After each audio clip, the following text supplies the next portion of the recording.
सवालों की तेज होती बरसात और सवालों के घेरे में पुलिस के सबसे तेज तर्रार अधिकारी जिन्होंने आगाज किया है घूसखोरों के खिलाफ एक जंग लड़ने का।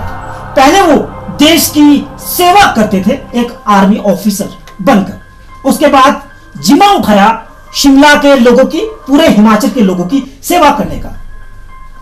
कद भी छोटा नहीं, बहुत बड़े अधिकारी, और सबसे बड़ी बात जो उन्हें जिम्मा मिला है वो सबसे बड़ा अधिकारी। आसान नहीं होती उन लोगों के खिलाफ जंग का आगाज करना जो दलदल में धंसते जा रहे हैं, वो भी भ्रष्टाचार की। विजिलेंस की कई फाइलों में भ्रष्टाचार के खिलाफ लड़ाई चल रही है।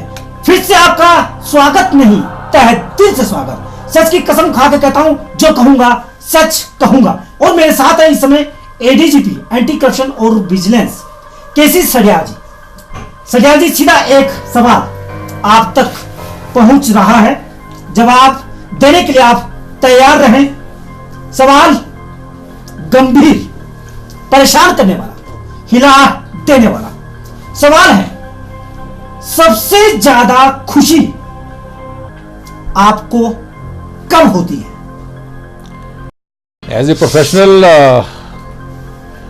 बिजनेस ऑफिसर मुझे निश्चित तौर पे सबसे ज्यादा खुशी होती है जब एक बड़ा सक्सेसफुल ट्रैप हाथ लगे जिसमें छोटे मोटे नहीं उच्च रैंक के अधिकारी शामिल हों, क्योंकि मैं समझता हूं कि उच्च रैंक के अधिकारी बिजनेस के ट्रैप में आए, एक्सपोज हों, तो सोसाइटी में एक अच्छा मैसेज, एक सिग्नल जो है जाता है। कोशिश करते हैं हम कि हमारी जो कार्रवाई है बड़े अधिकारियों तक चलती रहे, लेकिन जब बड़े अधिकारी के अलावा छोटे अधिकारी भी बीच में आते हैं तो उनको भी हम ट्रैप कर लेते हैं। लेकिन सबसे ज्यादा खुशी हमें उच्च स्तर के अधिकारियों को ट्रैप करने में होती है। पूरे प्रदेश के कई घुसखोर आपसे नाराज है, तकलीफ उनके जहन के अंदर भी है, आग उनके कलेजे में भी लग रही है, क्योंकि उनके कुछ साथी, कुछ सहयोगी बेनकाब हो गए। मतलब कई घुसखोरी की मछलियां और कई मगरमच्छ सलाखों के अंदर पहुंच गए। लेकिन कुछ, जिसे आप लोकतंत्र का आईना कह सकते हैं, लोकतंत्र का चौथा स्तंभ कह सकते हैं, मीडिया भी आपसे कई हद तक नाराज है। सड्याल जी, आखिरकार ऐसी क्या मजबूरी होती है कि मीडिया के सामने कभी किसी ने खुल के केसी सड्याल जी को देखा नहीं, और जो कम्युनिकेशन है वो एक मास मीडिया तक वो जानकारी पहुंच नहीं पाती। सड्याल जी, क्या कहेंगे आप इस बारे में?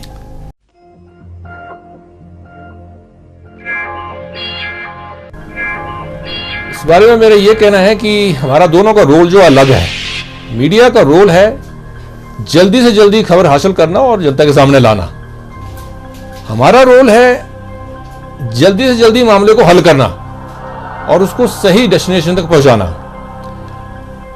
डेस्टिनेशन तक पहुंचने से पहले अगर हम कोई चीजें शेयर कर लें मीडिया से तो हमारी सारी जो इन्वेस्टिगेशनल कार्रवाई है वो प्रभावित हो जाती है एडवर्सली। तो इसलिए हमारी मजबूरी है कि हम कार्रवाई का स्टेप बाय स्टेप जो है वो आदान प्रदान मीडिया के साथ नहीं कर सकते हैं। इसके लिए मुझे अफसोस है, मैं माफी चाहता हूं मीडिया वालों से, के फ्रेंड दोस्तों से, लेकिन मैं उम्मीद करता हूं कि वो मेरी मजबूरी को समझेंगे, क्योंकि ये सारा काम जो है जनहित में है कि हम दोषी को पकड़ें और खबर लगाने के लक्ष्य से अगर उस बात को लीक आउट हो जाए, बात वो छप जाए, अखबारों में छप जाए और दोषी जो है वो प्रिवेंटिव काम कर ले अपना, तो हमारा केस फेल हो जाता है और उससे हमारा ही नहीं बल्कि समाज का जो नुकसान होता है, लोगों का नुकसान होता है। तो हमारी मजबूरी है कि जब तक सही समय ना आ जाए हम सारी की सारी सूचना जो है वो मीडिया के साथ शेयर नहीं कर सकते हैं। एडीजीपी एंटी करप्शन केसी सड्याल, जी हां, एक बार नाम का जिक्र दोबारा से। एडीजीपी एंटी करप्शन और विजिलेंस केसी सड्याल जी के अंदर एक ऐसा इंसान भी रहता है कि एक चेहरा उनके दर्शन करने के लिए, उनसे मिलने के लिए हिमाचल से 100 नहीं, 200 नहीं, 300 भी नहीं, कम से कम 600 किलोमीटर दूर से उनसे मिलने सिर्फ इसलिए आता है कि उन तक केदारनाथ मंदिर का प्रसाद पहुंच सके। यह उनकी छाप ही है कि उस पुजारी के ऊपर एक ऐसा असर हो गया कि वो हर साल उनसे मिलने पहुंचता है। सेठिया जी, इस बारे में जानना चाहूंगा, आखिरकार ऐसा रुझान आपका कैसे, और ये जो पंडित जी आप तक पहुंचते हैं, इस मुलाकात की बात की जाए तो था क्या पूरा मामला? ये तो आपने अपना पर्सनल मामला ले लिया। जिस दिन मेरे ख्याल में आप मेरे दफ्तर में आए, उसी दिन वो पंडित जी वहां बाई चांस पहुंच गए। तो पंडित जी अब बार बार हर साल मेरे पास क्यों आते हैं, इसका कारण तो मैं नहीं बता सकता, लेकिन शायद उनको अच्छा लगता होगा मेरे पास आना। वो हर साल ढूंढ लेते हैं मुझे, मैं कहाँ हूँ, हर साल पहुंच जाते हैं प्रसाद लेकर के केदारनाथ जी का। मैं एक बार केदारनाथ जी गया था, एक बार 2005 में शायद, वहाँ उनसे मुलाकात हुई थी। तो वहाँ उसके बाद वो लगातार आते हैं, हर साल मुझे मिलते हैं, खुशी होती है। खैर, लेकिन क्यों आते हैं ये मैं कारण नहीं जानता, क्यों आते होंगे। एक बार मुलाकात हुई, अब हर साल मुलाकात हो ही जाती है। खैर, इस मुलाकात के सिलसिले को आगे जरूर बढ़ाते हैं, लेकिन एक ऐसा सवाल जो शायद एंटी करप्शन की जांच को प्रभावित करे, या फिर ये कहे कई हद तक थोड़ा बहुत विराम लग जाए, लेकिन एंटी करप्शन इतना छोटा विभाग नहीं है कि उसकी जांच में कोई प्रभाव पड़ने वाला है, क्योंकि अब आधुनिक के इस युग में एंटी करप्शन और बिजनेस डिपार्टमेंट भी अब आधुनिक होता जा रहा है।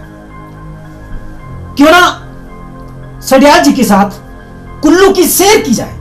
सेठिया जी, एक बड़ा अहम सवाल, एक वरिष्ठ पुलिस अधिकारी हाल ही में जिनकी जांच एंटी करप्शन के फाइलों में चल रही है, चंद अल्फाजों में आप शायद इस बात को सामने रखें, आखिरकार पूरा मामला था क्या?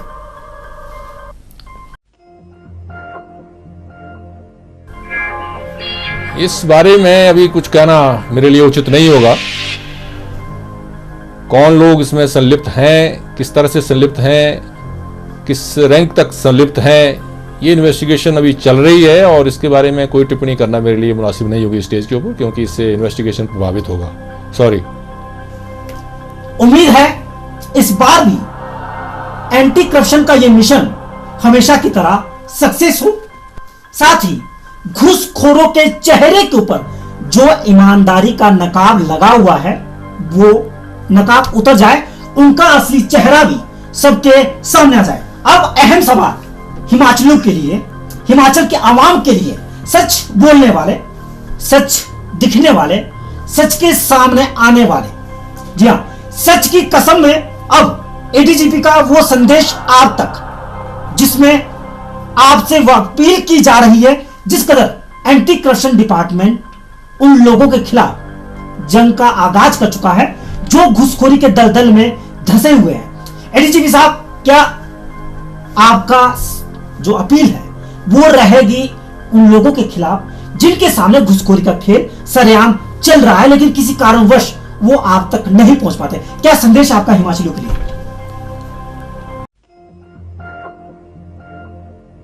मैं ये कहना चाहूंगा कि समाज में करप्शन को रोकना, करप्शन के ऊपर अंकुश लगाना ऑफिशियली तो मान लिया मैंने हमारा काम है, लेकिन हम पूरी तरह से उस काम में तब तक कामयाब नहीं हो सकते जब तक हमें लोगों का सहयोग ना मिले।